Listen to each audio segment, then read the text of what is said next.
Middle east में जंग बढ़ती जा रही है। ऐसे में रशिया कहीं ना कहीं अब इनसिक्योर हो चुका है। रशिया ने सीधी सीधी चेतावनी इजराइल को दी है और कहा है कि अगर आपने हवाई हमले किए, आपने सीरिया में अटैक अगर किया, तो हमारे एयरबेस, हमारे मिलिट्री बेस से दूर रहिएगा। यानी सीरिया के अंदर जो रूस की मिलिट्री बेस है और रूस के जो हवाई पट्टियां उसने बनाई हुई हैं टेक ऑफ और लैंडिंग के लिए, अपने फाइटर जेट और हेलीकॉप्टर को उड़ाने और लैंड करने के लिए, तो रशिया ने इजराइल को चेतावनी दे दी है, कुछ भी करो, हमारे हवाई पट्टी और हमारे जो मिलिट्री बेस हैं उस पर गलती से भी हमला मत करना। और दोस्तों, वो बिल्कुल बेवकूफ़ नहीं है, इजराइल बिल्कुल बेवकूफ़ नहीं है कि वो रूस के ठिकानों पर सीरिया में हमला करके रशिया को अपना दुश्मन बना ले। हज़रात मोहतरम, इसके बाद अभी इजराइल की तरफ से कोई जवाब नहीं दिया गया है। बात बहुत बड़ी आई है सामने, ब्रेकिंग न्यूज़ बहुत बड़ी है। फ़िलिस्तीन के वेस्ट बैंक के इलाके में इजराइल ने ऐतिहासिक मस्जिद को, बहुत पुरानी मस्जिद को तोड़ दिया है। देखिए, बिल्डोज़र चला दिया है, मकान को तो तोड़ ही रहा है वहाँ के, लेकिन अब वो मसाजिदों को भी, यानी मुसलमानों की निशानियों को, इस्लाम की निशानियों को भी मिटा रहा है। ख़तरनाक तरीके से पूरी मस्जिद का नामो निशान वेस्ट बैंक के इस इलाके से इजराइल ने हटा दिया है, मिटा दिया है। UNRWA के चीफ ने फिर से दुनिया के सामने भीख मांगी है और कहा है कि दुनिया मिलकर UNRWA को कोलैप्स होने से बचाए, गिरने से बचाए। इजराइल की पाबंदियों की वजह से UNRWA बेकार हो चुका है और गिरने की कगार पर, यानी बिल्कुल कोलैप्स होने की कगार पर है। और अगर UNRWA बंद हो जाता है तो गाज़ा का भविष्य अंधकार में होगा, गाज़ा के बच्चे कभी पढ़ नहीं पाएंगे। वहीं इजराइल के बारे में UN ने जानकारी दी। कल और आज 6 बार मदद के ट्रक ने बार बार इजराइल से परमिशन मांगी और अंदर गाज़ा के जाने की कोशिश की। 6 मरतबा कोशिश की और 6 की 6 बार इजराइल ने गज़ा के अंदर मदद के ट्रक्स को जाने नहीं दिया। इजराइल का एक आतंकवादी सेटलर जो वेस्ट बैंक में रहता है, ट्रंप के जीतने पर उसने कहा है कि डोनाल्ड ट्रंप के जीतने से हमें यकीन है कि वेस्ट बैंक में हम ज़्यादा से ज़्यादा कब्जा कर सकेंगे। हजरात, जो डोनाल्ड ट्रंप की रिजीम बन रही है वो अब तक की सबसे खतरनाक और इजरायली प्रो बन रही है।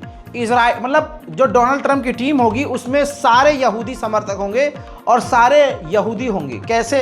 2018 में जिस अमेरिकी व्यक्ति, मिनिस्टर ने यह कहा था कि थर्ड टेम्पल माउंट बनना चाहिए, बैतुल मुकद्दस को तोड़कर वहाँ पर ज्यूस मंदिर बनना चाहिए, ज्यूस टेम्पल बनना चाहिए।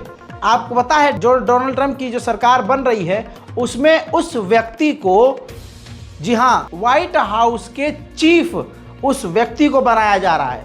यानी अमेरिका का प्रवक्ता यहूदी समर्थक, व्हाइट हाउस का स्पीकर, व्हाइट हाउस का चीफ और खुद राष्ट्रपति डोनाल्ड ट्रंप इजराइल के खुले और अंधे समर्थक। ठीक इसी तरह से ट्रंप की सरकार में जो सेक्रेटरी ऑफ डिफेंस होगा वो पद उस व्यक्ति को दिया गया जिसने कुछ साल पहले और बार बार कहा कि इजराइल को परमिशन देनी चाहिए को ईरान के न्यूक्लियर फैसिलिटी को बर्बाद कर सके। देखिए, ये व्यक्ति, जो नौजवान, जो जहर ईरान के खिलाफ उगल रहा है, ये अब डोनाल्ड ट्रंप की सरकार में सिक्योरिटी चीफ होगा।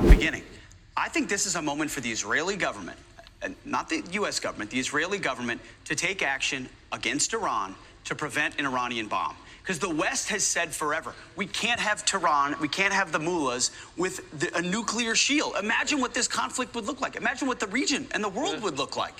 Now, Israel's already done a lot of covert things over the years to push them back. Assassinating, hacking into their facilities, damaging their centrifuges.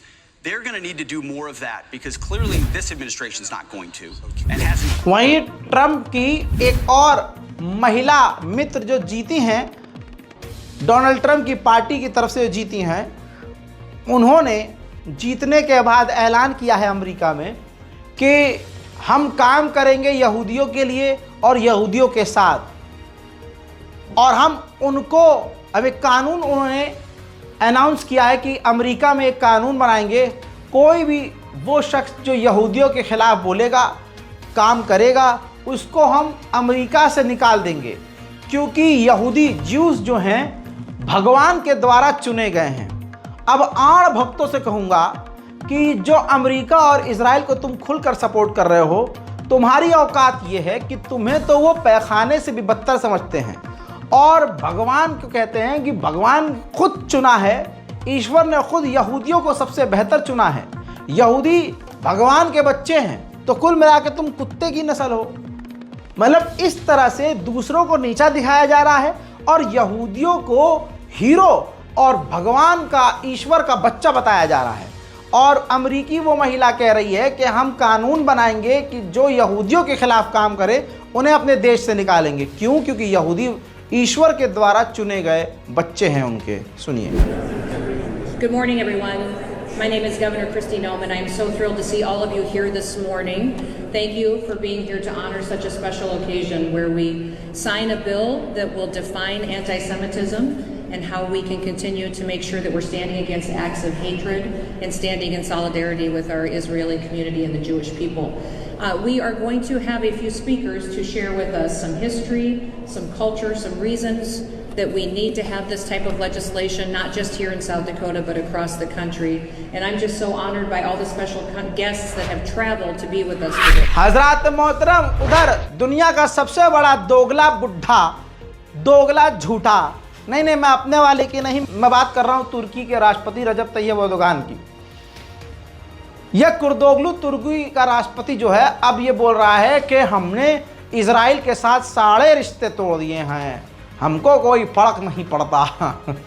याद आ गई मुझे मोटे की। बहरहाल बताना चाहूँगा कि कुर्दोगलू ने कहा है कि इजराइल से हमने रिश्ते नाते तोड़ दिए हैं। सीरिया पर इजराइल के हमले के बाद कोई नई बात नहीं है कि इजराइल हम पर हमला कर दे, इसमें कोई दो राय नहीं। यानी अब तुर्की का राष्ट्रपति अपने मुंह से कह रहा है कि हाँ वो हम पर भी हमला कर सकता है।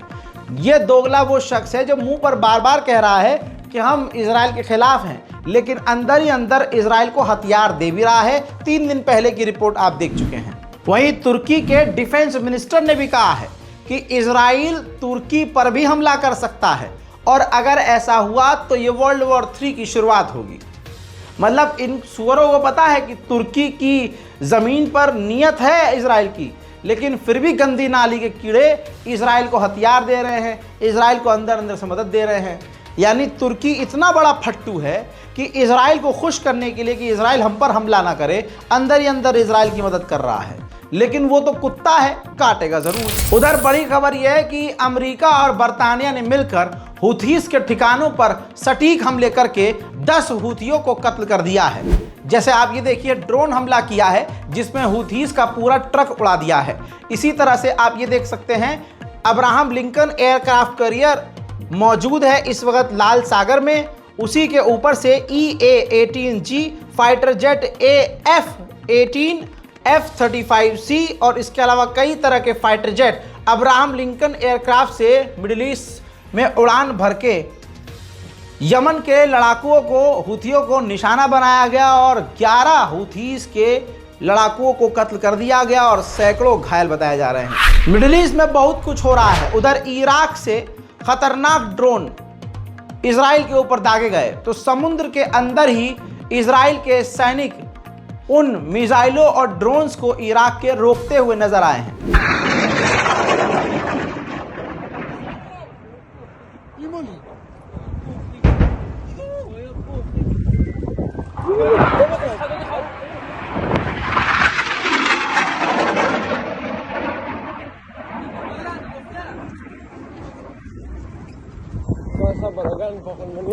उधर इस्लामिक जिहाद के ग्रुप ने इजरायली कैदी का एक वीडियो जारी किया है जिसके अंदर दिखाने की कोशिश की गई है कि इजराइल के कैदी अभी इस्लामिक जिहाद के पास जिंदा और सही सलामत हैं। उधर इजराइल का प्लान है कि 2026 तक गाजा के अंदर इजराइल डटा रहेगा, जमा रहेगा। वहीं गाजा को वो जितना बर्बाद कर सकता है उतना कर रहा है। जैसे ये तस्वीर देख लीजिए, इजराइल गाजा के मोहल्लों को रोज की तरह एज यूजुअल बम लगाकर पूरे पूरे मोहल्लों को एक साथ साफ कर रहा है। उधर गाजा के अंदर भुखमरी का यह हाल है कि खाना खत्म होने के बाद भी बर्तन साफ करते हुए बच्चे नजर आ रहे हैं। अल जलाल वल जमाल वस्सनाह वल बहा फी रुबा वल हयात वन नजात वल हना। मेरे दोस्तों, आइए और आपको ग्राफिक्स के जरिए समझाऊं। आंकड़ा है 3,30,000 मीटर पानी के नेटवर्क को गाजा के अंदर इजराइल ने तबाह कर दिया। 717 पानी के कुएं इजराइल ने जो रिजर्व में पानी था बर्बाद कर दिया। 80% म्यूनिसिपल वाटर सैनिटेशन व्हीकल्स यानी जो पानी बांटने वाले, पानी गलियों तक पहुंचाने वाले टैंकर हैं, गाड़ियां हैं, 80% तबाह कर दी गई हैं। 96.5 डिक्रीज इन पर कैपिटल वाटर शेयर यानी 96% अब पानी शेयर नहीं हो पा रहा है, बांटा नहीं जा रहा है। बहुत गाजा के अंदर लिमिटेड पानी बचा है जो लोगों तक पहुंच रहा है। उधर अमेरिका ने ऐलान किया है कि इजराइल ने इंटरनेशनल लॉ का, ह्यूमन राइट का कोई उल्लंघन नहीं किया है, जिसकी वजह से इजराइल को हम हथियार देते रहेंगे। उधर फ्रांस ने अपनी औकात दिखाते हुए, फ्रांस ने अपनी घटिया नस्ल दिखाते हुए जो मैच होने वाला है फ्रांस के अंदर, उस मैच के अंदर फिलिस्तीन के झंडे को बैन कर दिया है। और सुनिए, फिलिस्तीन का नारा, फिलिस्तीन का नाम और फिलिस्तीन का झंडा फ्रांस ने बैन किया है और चारों तरफ इजराइल के और इजरायली खिलाड़ियों और इजरायली लोगों के समर्थन में स्नाइपर तैनात कर दिए हैं। कोई भी हरकत हुई तो फिलिस्तीनी समर्थक के सर में गोली मारकर उसे ख़त्म कर दिया जाएगा। इतिहास के पन्ने तभी याद रखेंगे इन तमाम आतंकवादियों को और आतंक के समर्थकों को जब हम खबर आज देखेंगे, जब खबर आज हम समझेंगे, जब हम अपने आप को समझाएंगे कि हाँ, आज आतंक के साथ कौन है। लेकिन ये सब तभी याद होगा, इतिहास के पन्नों पर तभी लिखा जाएगा जब आज हमारे मुस्लिम कौम के नौजवान इन खबरों को देखेंगे, जानेंगे और समझेंगे। ना कि वो जवान ये याद रखेंगे जो इंस्टाग्राम पर सोफिया अंसारी का जिस्म देखने में ज़्यादा इंटरेस्टेड रहते हैं। वो कौम मुर्दा हो चुकी है, वो ख़ानदान मिट चुका है। सुन लो आज मेरी बात हजरात, वो ख़ानदान मिट चुका है। उस ख़ानदान की बुनियाद ही मिट चुकी है भारत के अंदर। जो ख़ानदान के नौजवान आज खबर से बेखबर हैं, आज मुसलमान के साथ, अपने मुल्क के साथ कौन क्या कर रहा है, वो इस चीज़ से तो बेखबर हैं। लेकिन उनको यह पता है कि कौन सी लड़की कौन सा कपड़ा, कौन से ब्रा और पैंटी पहनकर कौन सी रील बनाई थी, उस पर कौन सा डायलॉग था और कौन सा गाना था। आज के युवाओं को यह तो पता है कि ट्रेंडिंग म्यूजिक कौन सा है। आज के युवाओं को यह पता है कि कौन सा हैशटैग लगाना है जिससे उनके व्यूज़ अच्छे आएंगे। आज के युवाओं को यह तो पता है कि डबल मीनिंग डायलॉगबाजी करके हमारी रील वीडियो वायरल हो जाएगी। लेकिन उन्हीं युवाओं को यह नहीं पता कि गाजा और फिलिस्तीन में हो क्या रहा है। उन युवाओं को यह नहीं पता कि भारत में बेरोजगारी की सीमा क्या हो चुकी है। उन युवाओं को यह नहीं पता कि लखनऊ, इलाहाबाद में बेरोजगार लोगों के ऊपर, छात्रों के ऊपर लाठियां पेली जा रही हैं। उन जो सोफिया अंसारी के और उस लड़की जैसे जिस्म के भूखे लोग जो आंखें सेकने का काम इंस्टाग्राम पर करते हैं, उन लोगों को आप 2 लाइन पूछ लो कि गाजा में कितने लोग मारे गए, उनको यही नहीं पता होगा कि गाजा कहाँ है। उनको ठीक से गाजा बोलते हैं। एक मुसलमान मुझसे टकराया, लौंडा नौजवान, अच्छे खासे, उसके 5 से 6 लाख फॉलोअर इंस्टाग्राम पर। वो कह रहा फ़लस्तीन कहाँ है। मैंने कहा फ़लस्तीन नहीं, फ़िलिस्तीन। कह रहा गाजा की जंग हो रही है ना, गाजा फ़िलिस्तीन में तो है। उसको यह भी नहीं पता कि गाजा नहीं, गाजा है। जिनको जा और जा में नहीं पता फ़र्क, जिनको यह नहीं पता कि हमारा पहला किबला बैतुल मुक़द्दस था, जिनको यही नहीं पता कि बैतुल मुक़द्दस मस्जिद अल अक्सा हमारी है, वो कहते हैं भाई साहब वो तो बहुत दूर की बात है। मैं कहता हूं वो दूर की बात है, अपने मुल्क में क्या चल रहा है वो बता के दिखा। अब जब हमारी कौम को, हमारे नौजवानों को ये सब नहीं पसंद, उनको तो पसंद है कि इंस्टाग्राम पर कोई लौंडिया पड़ जाए कपड़े छोटे पहनने वाली, हमारे साथ क्लब में मस्ती करने वाली कोई एकदम हाई फाई लौंडिया मिल जाए हमें, वो सारा दिमाग वहीं लगा रहे हैं। और जो बहुत ताकतवर समझते हैं अपने आप को, वो रील बना रहे हैं किराए की गाड़ी लाके। 4 लौंडे पूरे 12 महीने जिम में जाएंगे, अपना ये सीना फुलाएंगे, डोला फुलाएंगे, स्कॉर्पियो लेके फ्लेक्स करेंगे सड़कों पर, रील पर गाना लगाएंगे भाई साहब नंबरदार का और पता नहीं किस किस का, रैप लगाएंगे और पैसे वाला दिखाएंगे, अपना भरम दिखाएंगे, पिस्तौल चमकाएंगे, फायर शॉट करेंगे, ये सब करेंगे। और जब हमारे दीन को, हमारे देश को जरूरत पड़ेगी सामने आकर लड़ने के लिए, हमारी कौम को जरूरत पड़ेगी कि अब हमारे नौजवानों को इनका सामना करना है, तो ये वो बदमाश नहीं, ये बदमाश सबसे पहले बिल में पिछवाड़ा बाहर निकालकर घुसे रहेंगे, ये नजर नहीं आएंगे। ये जितने बड़े बदमाश होते हैं ये नजर कभी काम में नहीं आएंगे। ये बदमाश तभी बनेंगे जब सब कुछ ओके होगा, इनके पास 20 लौंडे होंगे, सबसे कह देंगे तू किसी गाड़ी ला सकता है, तेरे पास गाड़ी है तो आ, वरना तू किसी और की गाड़ी लेके आ। भाई गाड़ियों का काफिला होना चाहिए और रील बनाने वाले लौंडे होने चाहिए। ये आज की कौम है हमारी, ये आज के नौजवान हैं हमारे। जब ऐसे मुर्दा नौजवान होंगे तो इनको भाई साहब अश्लील वीडियो पसंद आएगी, अश्लील कंटेंट पसंद आएगा। इनको कद्दू को ही फर्क पड़ेगा कि दुनिया में क्या हो रहा है किसी के साथ भी, इनको अपने लाइक से मतलब है। इसीलिए कह रहा हूं, इतिहास के पन्ने तभी याद रखेंगे कि इजराइल का साथ किसने दिया और फिलिस्तीन का साथ किसने दिया, जब हमारे लोग, हमारे और आपके जैसे नौजवान लोग जानेंगे, समझेंगे, खबर देखेंगे। मेरे दोस्तों, आप लोगों से अपील है कि कोशिश कीजिए कि नौजवानों से कहें कि आलतू फालतू कंटेंट के साथ साथ ऐसा देखो उसे, लेकिन ये खबर भी ज़रूरी है, देखो, जानो, समझो। हाथ जोड़ के गुजारिश है, चैनल को सब्सक्राइब कीजिए, बुरा लग गया हो तो माफ़ कीजिए। सच में ऐसे ही बोलता रहूँगा, जिसको बुरा लग रहा है लगता रहे, लेकिन दिल पे मत लेना, क्योंकि मेरी आदत है ऐसे ही सच बोलने की।